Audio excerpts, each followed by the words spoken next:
Hello students, good afternoon everybody. तो चलिए अपनी क्लास स्टार्ट करते हैं। देखिए, ये हमारी फर्स्ट वीडियो है ऑनलाइन प्लेटफॉर्म पर, ठीक है ना। तो आज हम जो स्टार्टिंग करेंगे वो करेंगे सेंटेंस से। ओके, तो जो हमारी आज स्टार्टिंग होगी वो होगी सेंटेंस। देखिएगा, सेंटेंस है क्या। सबसे पहले क्वेश्चन है, देखो जो लैंग्वेज हम यूज़ करते हैं उसका पर्पज़ होता है कम्युनिकेशन का, कन्वर्सेशन का। और जब एक व्यक्ति दूसरे व्यक्ति के साथ कम्युनिकेट करता है, कन्वर्स करता है, तो वहाँ पर एक मैसेज कन्वे होता है। तो जो मीनिंग होता है वो एक डिवाइस होती है। यानी कि हम कह सकते हैं कि सेंटेंस एक ऐसा मीडियम है, सेंटेंस एक ऐसा मीडियम है जिसके थ्रू एक व्यक्ति दूसरे व्यक्ति तक अपना मैसेज पहुंचाता है और दूसरा व्यक्ति हम तक कोई मैसेज पहुंचाता है। तो हम कह सकते हैं कि जो सेंटेंस होता है वो एक ऐसा मीडियम है जिसके थ्रू हम अपने विचार दूसरों तक पहुंचाते हैं और दूसरे अपने विचार हम तक पहुंचाते हैं, ठीक है। और ये मीडियम दो तरह से यूज होता है, लिखकर या बोलकर। तो आज हम वही डिस्कस करेंगे कि सेंटेंस है क्या। सेंटेंस को डिफाइन हम कर सकते हैं कि सेंटेंस एक ग्रुप ऑफ वर्ड्स होता है। सेंटेंस एक ग्रुप ऑफ वर्ड्स होता है जिसका अपना एक कंप्लीट मीनिंग होता है, ठीक है ना।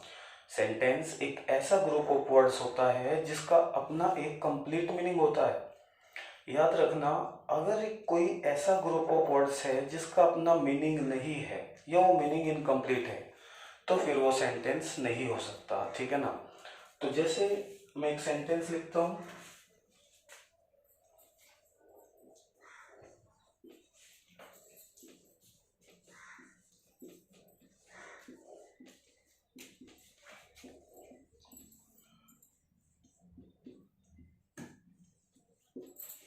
देखिए ये मैंने एक सेंटेंस लिखा, Ram bot a book for ₹500।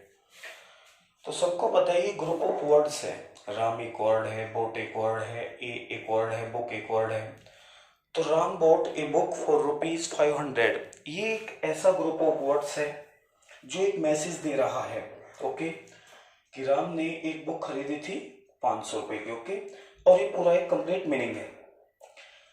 तो अब हमें यहाँ देखना होता है कि जो ये ग्रुप ऑफ वर्ड्स है ये हमारा एक सेंटेंस है। अब सेंटेंस का बेसिक दो पार्ट होते हैं। जो सेंटेंस के दो पार्ट होते हैं, एक पार्ट होता है आपका सब्जेक्ट। सेंटेंस के दो पार्ट होते हैं, एक पार्ट होता है सब्जेक्ट और दूसरा पार्ट होता है आपका प्रेडिकेट, ओके। फिर से बोल रहा हूं, सेंटेंस के बेसिक दो पार्ट होते हैं, एक सब्जेक्ट होता है और एक प्रेडिकेट होता है, ठीक है। याद रखना, सेंटेंस का जो एक पार्ट सब्जेक्ट होता है, सब्जेक्ट होता क्या है। अक्सर कुछ स्टूडेंट समझते हैं कि सब्जेक्ट डूअर होता है, लेकिन ये गलत है, क्योंकि जो डूअर है वो सब्जेक्ट हो भी सकता है और नहीं भी, ओके। जैसे हम एक्टिव वॉइस की वर्ब को जो पैसिव वॉइस की वर्ब में कन्वर्ट करते हैं, तो कभी भी पैसिव वॉइस की वर्ब का जो सब्जेक्ट होता है वो कभी डूअर नहीं होता, ठीक है ना।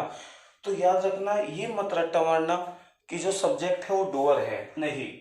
जो सब्जेक्ट होता है ना वो होता है जिसके बारे में हम बात करते हैं, ओके। तो जो सब्जेक्ट है उसको हम बोल सकते हैं what we talk about, what we talk about. तो जो सब्जेक्ट होता है वो होता है व्हाट वी टॉक अबाउट, जिसके बारे में हम बात करते हैं। और जो प्रेडिकेट होता है, प्रेडिकेट वो होता है जो सब्जेक्ट के बारे में कुछ बताता है, ठीक है ना। What is told about the subject, what is told about the subject. खैर, तो देखिएगा, मैंने अभी बताया कि जो हमारा सेंटेंस होता है एक ग्रुप ऑफ वर्ड्स होता है जिसका अपना एक मीनिंग होता है कंप्लीट। सेंटेंस दो पार्ट में डिवाइड होता है, एक सब्जेक्ट और एक प्रेडिकेट। सब्जेक्ट वो होता है जिसके बारे में हम बात करते हैं, और प्रेडिकेट वो होता है जो हमें सब्जेक्ट के बारे में कुछ बताता है। ओके, अब मैं एक चीज और बताऊं कि जो प्रेडिकेट होता है इसका इंपॉर्टेंट पार्ट होता है हमारी वर्ब। प्रेडिकेट की इंपॉर्टेंट पार्ट होता है वर्ब, ठीक है ना। याद रखना, अगर वर्ब नहीं होगी तो प्रेडिकेट भी नहीं होगा, ठीक है ना। यानी कि सेंटेंस का मेन पार्ट भी वर्ब, प्रेडिकेट का मेन पार्ट भी वर्ब होता है। बिना वर्ब के ना तो सेंटेंस ही बन सकता है और ना ही प्रेडिकेट बन सकता है, ठीक है।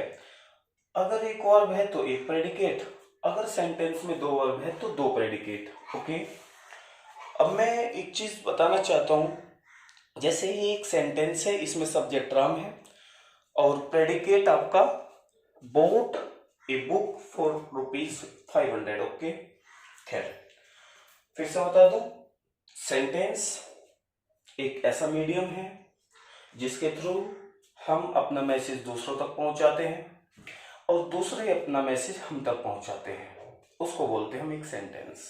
यानी सेंटेंस एक ग्रुप ऑफ वर्ड्स का एक ऐसा कंप्लीट मीनिंग होना चाहिए जिसके अपने कुछ सेंस हो।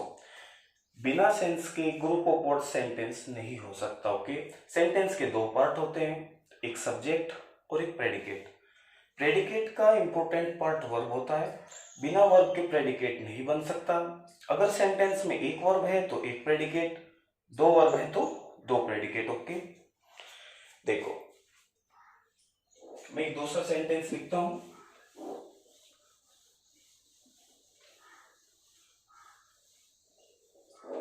दूसरा सेंटेंस है, the man and his friends, the man and his friends went to the city.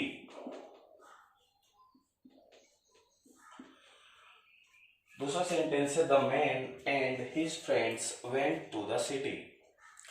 ये एक सेंटेंस है और इसका अपना एक कंप्लीट मीनिंग है। ओके, इस सेंटेंस में आपने देखा प्रेडिकेट क्या है।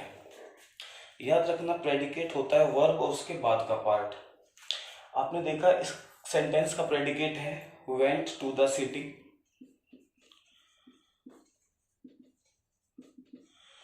और सब्जेक्ट आपने देखा the man and his friends. इस सेंटेंस में जो सब्जेक्ट है the man and his friends, तो इस सेंटेंस में जो सब्जेक्ट है हमारे पास कितने हैं, एक सब्जेक्ट द मैन और एक सब्जेक्ट है जी हिज फ्रेंड्स। यानी कि ऊपर वाले सेंटेंस में जो सब्जेक्ट था वो केवल राम था, इस वाले सेंटेंस में हमारे पास दो सब्जेक्ट है जिसका अपना कॉमन प्रेडिकेट क्या है, जिसका अपना कॉमन प्रेडिकेट क्या है, वेंट टू द सिटी।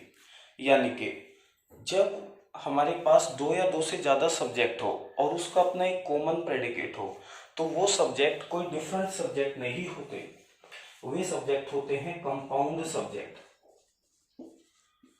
वो सब्जेक्ट होते हैं कंपाउंड सब्जेक्ट। फिर से बता रहा हूं, जब कभी सेंटेंस में दो या दो से ज्यादा सब्जेक्ट होंगे और उनका अपना एक कॉमन प्रेडिकेट होगा तो वे सब्जेक्ट होंगे compound subject. Okay, compound subject, और उनका प्रेडिकेट एक कॉमन प्रेडिकेट है।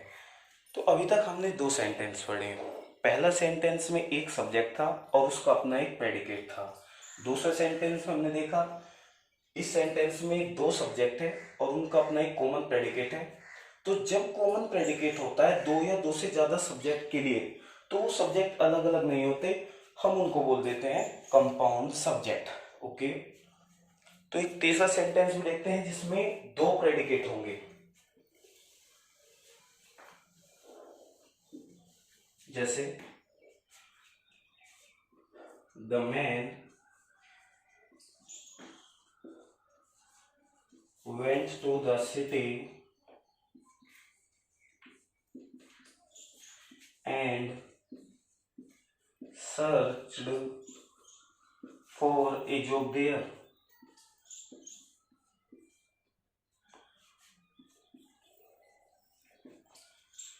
तो एक तीसरा सेंटेंस है the man went to the city and searched for a job there. ये एक सेंटेंस है और इसका अपना एक कंप्लीट मैसेज है। कि जो आदमी है वो सिटी गया और उसने तलाश की जॉब की वहां। ओके, तो देखिए इस सेंटेंस में क्या है, जो आपका सब्जेक्ट है वो है क्या, द मैन, जिसके बारे में बात होती है उसको हम बोलते हैं सब्जेक्ट।